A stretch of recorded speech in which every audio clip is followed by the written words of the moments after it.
Well, I wanted to talk a little bit for the next topic was everything that's going on with with Tulsi Gabbard. Um, the fact that she's still in the race. You have a lot of Democrats that don't trust her. She's not going to be in the debates, um, and it it's just amazing that we spent how many months wringing our hands over the fact that there are no female candidates in the race, no credible female candidates or women of color. You had Kamala Harris. She went out very quickly. She flamed out so quickly because she spent too much money, and basically her campaign could not sustain itself. They couldn't continue to run ads, run a uh, a credible campaign.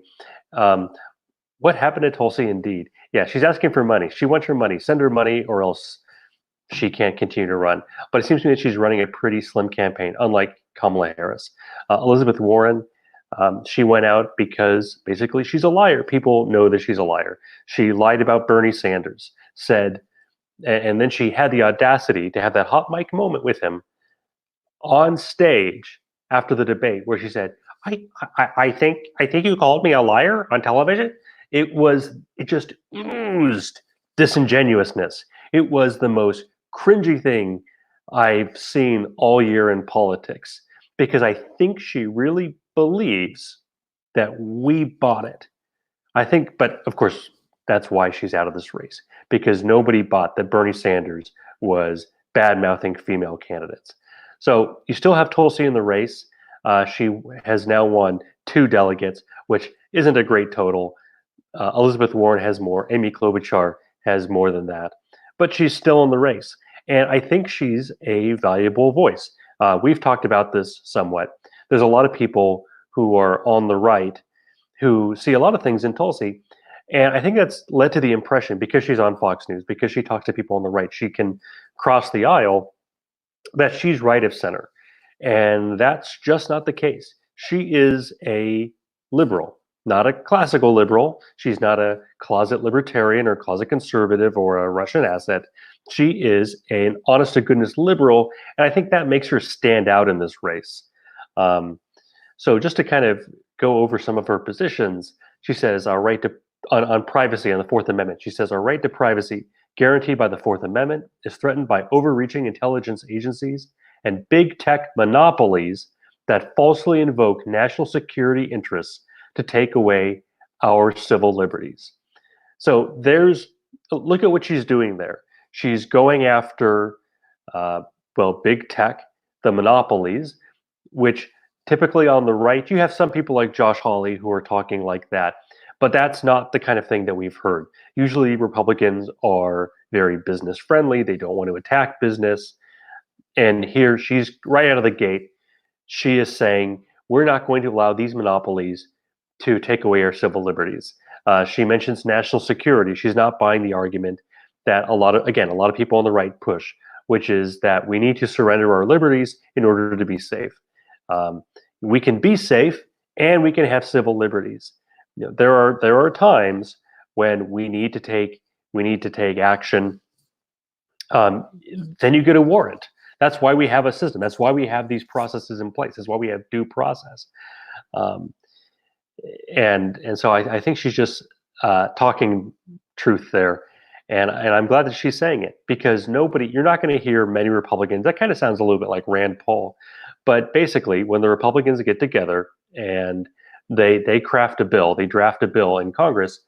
Um, th- this this this false notion that we have to balance national security with civil liberties is always put forward.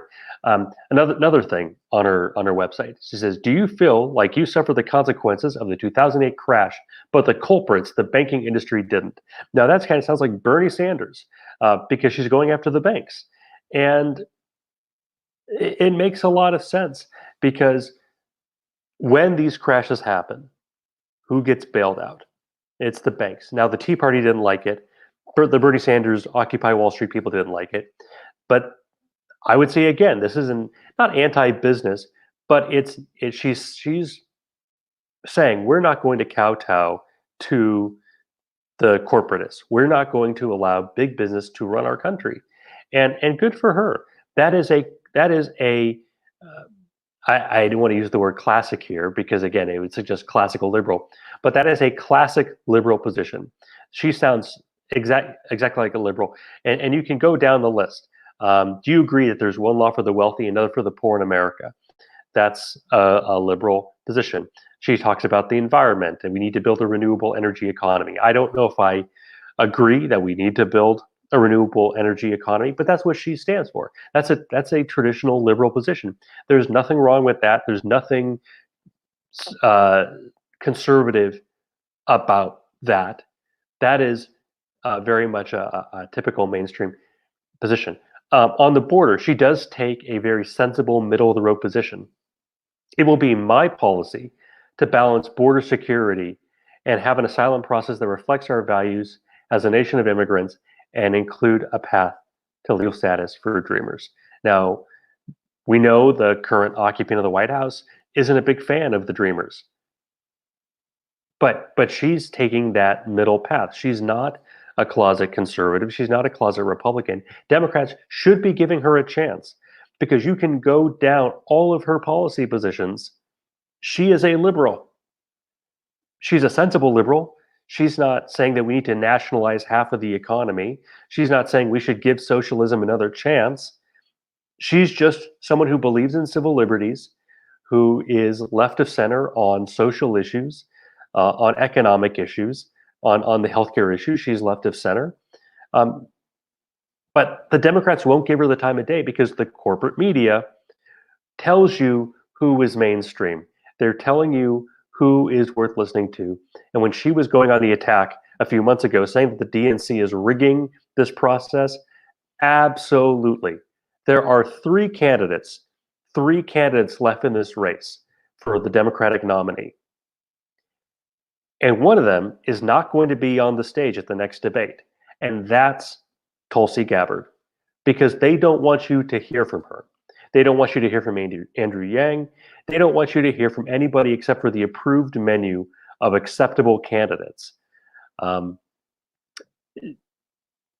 this is very much, I think this is very much media driven, more even than by the party. I don't think this is the party insiders. I don't think this is the party leadership.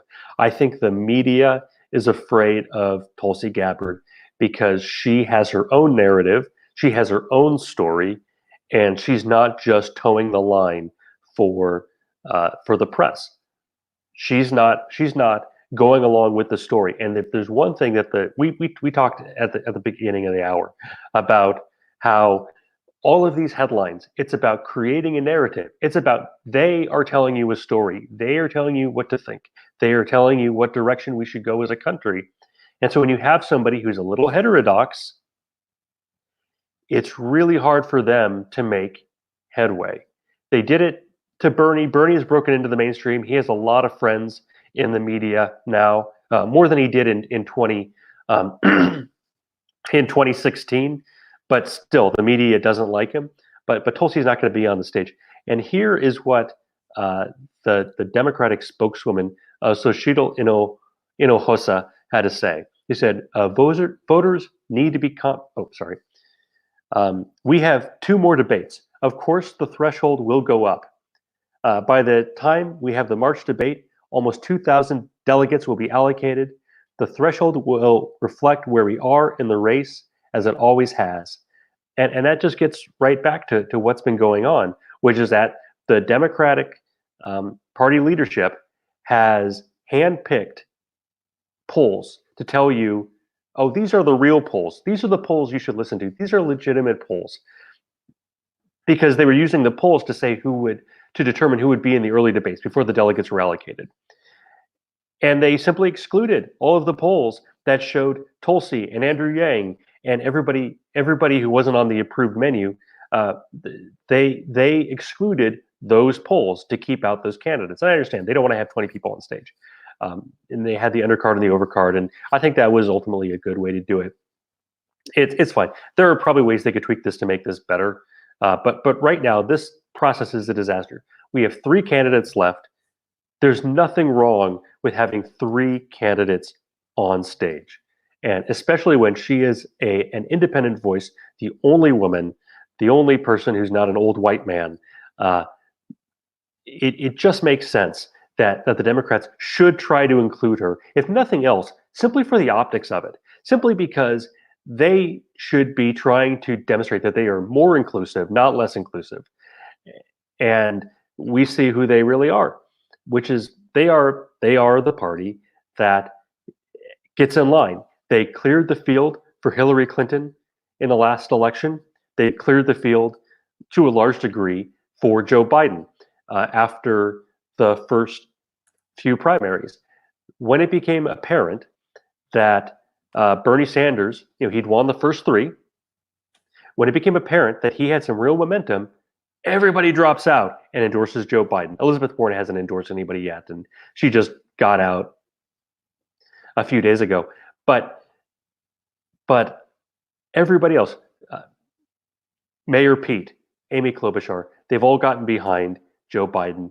And this used to be the way the Republicans operated, but it seems now that this is the way the Democrats operate, that they get in line, and you're not going to see these breakout candidates like Barack Obama in 2008. And even he was promoted by the party. He was given the 2004 speaking slot. So clearly he had been groomed, but I think they wanted for him to wait his turn so that Hillary could be president. And that didn't happen. It didn't happen.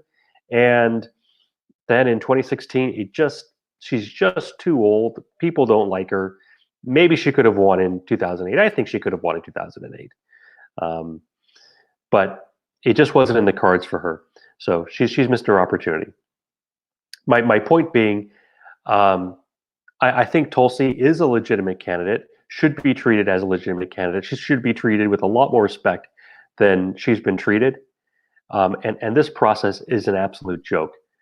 And speaking of process, there's one thing that I wanted to talk about where I strongly disagree with Tulsi. And I mentioned before, healthcare. There's a lot of things I disagree with her on, but I think she is a serious candidate. She tweeted, "Voters need to be confident that our vote is what will decide the nomination process. The candidates with the most delegates at the end of the primary should be our nominee, even if he or she is short of the majority. Hashtag Dem debates." Well, I'm sorry, but if Joe Biden or Bernie Sanders ends this nomination process with 45, 46, 47% of the delegates, that's not good enough. We need to have a majority. I think it's very important. Now, that's getting really close, right? If it was 49.9%, that's really close, and maybe you're just splitting hairs there. But what I think this gets at is this process of how we choose the president was meant to be more of a discussion. It was meant to be more of an iterative process. And you kind of have that with the staggered nominating states, where you have a few small states and then you have the Super Tuesday. And then on November 17th, we're going to have a slew of new states. And so it gives us some time to sort of have this discussion, winnow the candidates. But I want us to respect the fact that we are electing delegates. We're not just voting for the nominee.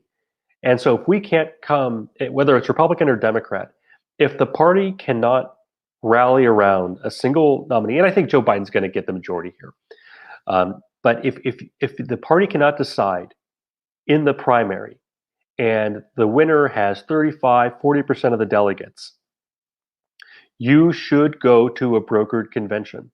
And I think more voters should be open to that possibility, because having a discussion is a better way of selecting. This is such an important election to say that you just need to fall in line behind, we need to vote for Joe Biden. Why? Well, because he's the leader. We don't want to be divided in November. If we don't decide our nominee in March, we want to have enough time to be unified as a party. And that's completely wrong. This process should be about selecting the best person. That's why I want to have more people on stage, not fewer. That's why I have more people in the race, not fewer. And I appreciate what she's saying. She doesn't want to go to the convention and have a bunch of super delegates, which is to say party insiders, choose this. And I think the idea of having super delegates vote at the same time as the other delegates makes no sense. It's a complete, how do I put this? Imagine if the Senate and the House both voted together on bills. Okay, you have 435 House members and you have 100 senators. That wouldn't make sense. They are chosen in two different ways. If you want to have them vote in separate votes. And maybe you have to get them to agree. But to let the superdelegates be the swing vote at the convention, to me, just reeks of cronyism. It's the insiders trying to shout down the people, and it just makes me mad. So I appreciate what Tulsi is saying here. I think it's a little bit wrong-headed. And in my ideal system, we would select real delegates, local people whom we know and we trust to go make this decision. And I told you last week, after we went off the air, that this really reminded me of the Federalist Papers when Hamilton was talking about the Electoral College. I know the Democrats, and I suppose that means Tulsi too, hate the Electoral College these days, but it's a good idea. And I just took some notes here of why he was arguing for it. That the purpose of having electors, they're kind of like delegates, is they are men chosen by the people for the special purpose at the particular conjuncture. In other words, these aren't people who are already in power. They're not selected for any other reason. And his point was they're not going to be swayed by outside influences. They're only being selected because people trust them to make a good decision on the presidential election. And we don't really do that. We want to vote for the president. And, well, this is what we get. We get these elections where we are herded around like cattle, saying that you have to vote for Joe Biden because you don't want Bernie to win. Well, why would Bernie win? If it's proportional, if it's set up so that someone like Bernie Sanders only gets a minority, if he only gets a minority of the vote, he only gets a minority of the delegates, and that doesn't give him the nomination, it would go to a brokered convention. You'd have a real convention with real delegates making real decisions. Why would you be afraid of that? But that's what the party leadership, that's what the news media want you to be afraid of. They want you to get in line. They want you to get behind the major candidates. They don't want you to vote your conscience. And what I would say is, look, if you're a Democrat, vote your conscience anyway. Go ahead. There's nothing wrong with voting your conscience. Don't be afraid. There is nothing to be afraid of. Let the process play out the way it's intended to, and don't let the party leadership scare you. Yeah, it reminds me a lot of what happens with third parties, and it's kind of funny how what happens with third parties is happening with these quote unquote outsider candidates. It's very much kind of the same power play, and it's all part of the same argument, which is really disingenuous. It's just about excluding people from the process. That's the bottom line. I did want to mention the banking issue and the TARP issue, because that's going to become more relevant. Apparently, we are looking at the possibility of a recession caused by Corona right now. We're really looking at that. Right. And can you imagine if the stock market tanks, people are out of work, the entire economy goes into a recession, and now the two people we have are the president, who's going to get blamed, right or wrong, for the recession. If we go to recession, people blame the president, typically. Just imagine if Bernie Sanders were the other nominee. What is a socialist going to do for the economy that will help us get out of a recession? And Joe Biden was Barack Obama's vice president. What did Barack Obama do the last time we were exactly here? Well, here's my point that I just want to make about the banking issue, because this is what's near and dear to my heart. It's one of this is the reason I joined the Ron Paul campaign in the first place. Right. Because Ron Paul was talking about economic problems before the recession happened. And so what I want to say is people look at the same problem through a different lens. Mm-hmm. And this happens a lot I think actually with libertarians and Democrats specifically. For instance, I would say Tulsi is an exception, but I think a lot of the Democrats' anti-war wing is disingenuous and useless, and it's used for political reasons. But I'd like to push back regarding the bank, I just want to get the bank thing. Sorry. Regarding the bank, again, this is an issue where you have agreement, I think, with a lot of libertarians who are saying this is an example of crony capitalism. And then you have people, for instance, Bernie Sanders supporters, Tulsi supporters, that say the same thing, but not necessarily for the same reason. That's what I wanted to put out there. So I remember going to a Bernie Sanders rally in Arizona that I was actually covering for the Arizona Liberty Caucus. I actually got to be in the press stands and the whole deal, and I recorded it for our Twitter. I think it was our Twitter feed. And I remember I wore a End the Fed T-shirt that I had purchased actually through the organization, and I had all sorts of compliments from the Bernie Sanders people, and they were reading the quote on it, which was from the I can't remember his name, the former head of the central bank in London, in Britain, and it had a quote about the perils of the central bank. And I had all sorts of people complimenting me on that T-shirt. Right. And of course, Bernie Sanders was one of the few people that actually supported and audited the Fed. He was one of the allies of Rand Paul when he put that forth. In fact, I remember I was incensed because who was it? There was one of the candidates that said that they were for it, and then they didn't vote for it because they said that it wouldn't go through anyway. I don't know if that was Ted Cruz. No, I think it was Ted Cruz, because Rubio, I think, actually voted for it.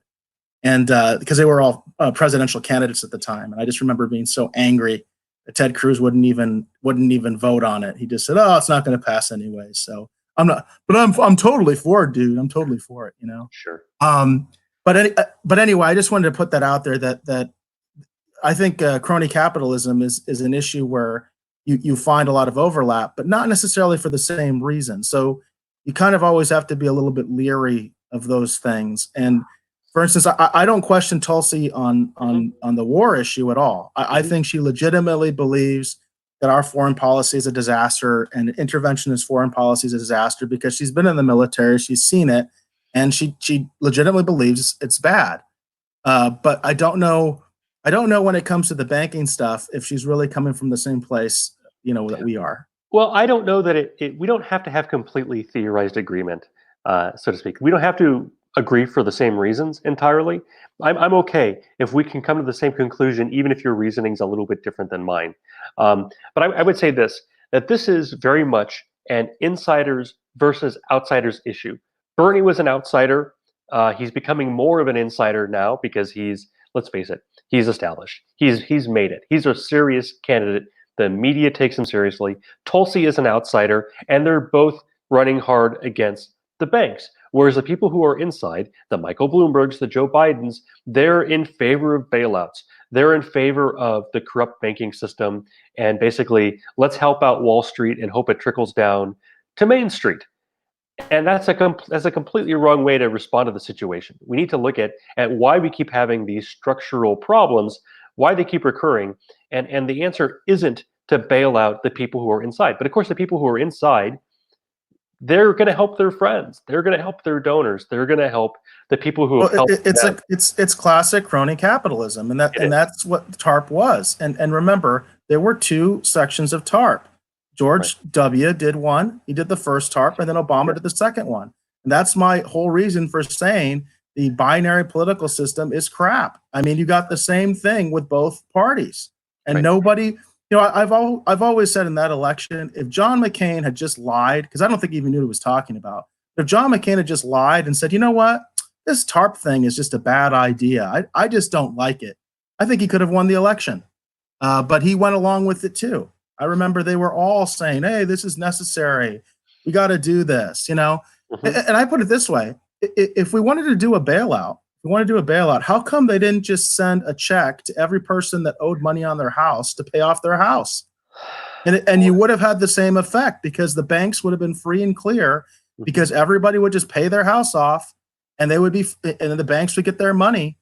But what did we do? No, it was a top down bailout. So we gave the money directly to the banks instead of giving it to the people who were in these situations where they were underwater in their house. It's just a complete mess. It's You, complete utter crap. It's complete yeah, crap. you had a lot of people who had to short sell their houses, and what did they do when they realized that they had to short sell, that they were going to be kicked out of the house, that they you can't feel too sorry for people who took out huge loans that they couldn't afford, but they were lied to. But A lot of people were the lied banks to. allowed that. The The banks banks did should have allow that. suffered the consequences. Is what I'm saying. Oh, Banks should absolutely. have gone down.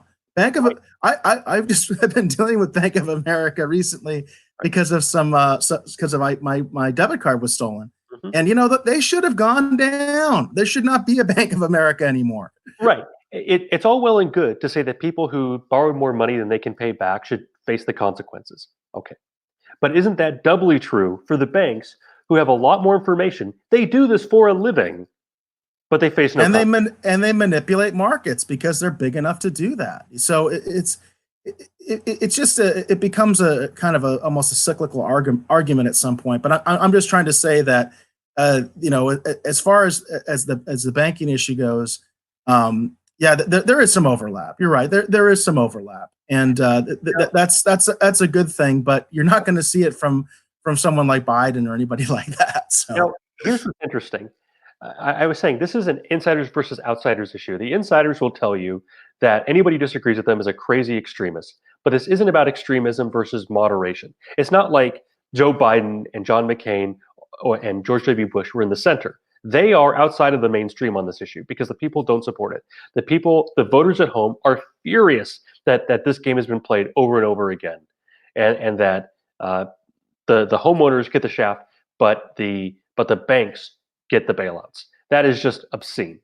Um, the Trump is a populist. He ran as an outsider. So what is Donald Trump going to do? I think that's we haven't seen yet what his response is going to be. Right now, we don't know what the fallout is going to be. Nobody's talking about a bailout yet, but I think in a few weeks we're going to see that things are going to be in motion. We're going to see the banks getting into trouble. Um, the best investment I made, and I'm a little embarrassed that I did this, uh, but after the crash, I invested in banks because I said, you know, they're going to get the bailouts. They're not going to go out of business. They're going to be doing pretty well over the next few years, and it absolutely was true. Um, you know, they came back in a big way. But is Donald Trump the outsider, the populist? Is he going to be able to push for a bailout? He might not. I don't know if his coalition, the Republicans, will do almost anything Donald Trump supports, right? He is the Republican Party right now. He's not just the face of the Republican Party, he is the Republican Party. Is Donald Trump going to push a bailout? I think that would be very politically difficult for him. Um, I think that he's going to do something, and maybe it'll be tax cuts. Maybe he'll be pushing for rate decreases. But bailing out the banks, I think that would be very damaging for his brand. And if I think there's one thing that would doom him to massive double-digit losses in November, it would be a bailout. no, I could see that, but I could also see him doing a bailout. So we'll Yeah, just have well, to see I what could see happens him there. doing it, So but I think I would kill his electoral chances. So it's my point is it's a hard decision for him to make. yeah, yeah, I agree. He's somebody from he's from New York. He made his money in real estate, and let's face it, the real estate business is built in large part on low interest rates, cheap money, uh, and they benefit from the bailouts. After the 2000 crash of the dot-com bubble, you had the New York Times, Paul Krugman, saying we need to inflate a housing bubble, and they did. And then George W. Bush got in trouble when the housing bubble popped. Well, what did they think was going to happen? You called it a bubble. You said we need to create a bubble. And then the bubble pops and everybody blames President Bush. It just makes me sick. The fact that they were so opportunistic in attacking a policy that they supported, that Paul Krugman turned around and attacked a policy that he had supported 8 years earlier. This makes me furious. As it should. As it should. All right. Well, I think we're over an hour now, so it might be time to wrap this up. Did you have any closing thoughts, Eric? No, I do think it would be nice if Tulsi was allowed on this stage. I do agree that more is generally better. I think when the race started, I mean, I think just for practical reasons, the Democrats had to do something. I don't fault them for that. When you have 20 candidates, you can't really have 20 candidates on stage. That's not practical. But you can certainly have 3. You can certainly have 4, 5. You know what I mean? That's not that big a deal. I would love to see, for the general election, I would love to see a debate with both the Republican, the Democratic nominee, the Green Party nominee, and the Libertarian nominee, and maybe some independent person that's like Ross Perot and just has a lot of money. I don't know. You know what I mean? I would just love to see something like that. Well, 5 candidates would be pretty decent for me. If we had five candidates at the national level after all the party bickering, that would be pretty cool in my mind. So yeah, I agree. Should let Tulsi on stage. Let her debate. Exactly. Right. Well, and were you just going to go ahead and do our sign off, Peter? That's right. All right. Well, I think we had a good discussion tonight. We hit on a lot of issues. So this is Pete and Eric, and you out there, keep flying free.